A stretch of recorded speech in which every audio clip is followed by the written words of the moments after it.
Eh oui, je suis sûr que beaucoup d'entre vous ont déjà deviné l'énigme grâce au titre de la formation.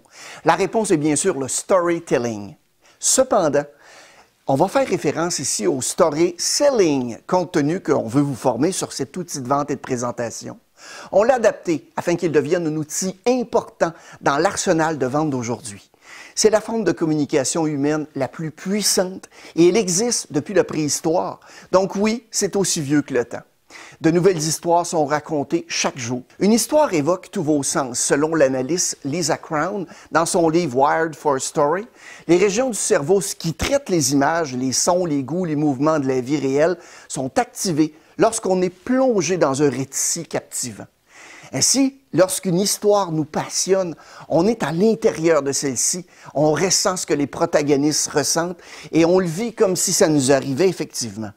Ainsi, vous pouvez l'entendre, le voir, le sentir, le goûter et même le ressentir.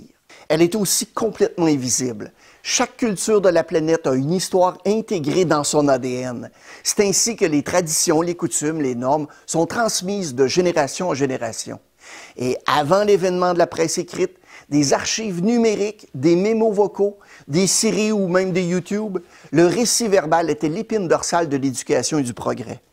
Nous nous souvenons tous des histoires que nos parents et grands-parents nous ont racontées sur leurs parents et leurs grands-parents.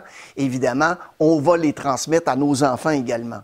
Alors oui, les histoires existent dans tous les pays du monde, mais vous les emportez avec vous dans votre voyage à travers la vie, partout où vous allez. Finalement, il ne fait aucun doute que le fait de pouvoir raconter une bonne histoire dans un contexte de vente ou de présentation est incroyablement puissant.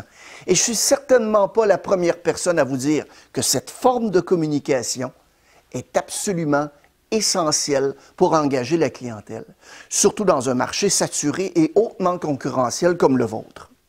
Tous les bons vendeurs et vendeuses et personnes travaillant au marketing utilisent des structures de narration dans leur présentation de produits, leurs lettres de vente, leurs réponses aux objections, leur campagne de publicité, leur site web, etc., s'ils veulent être efficaces.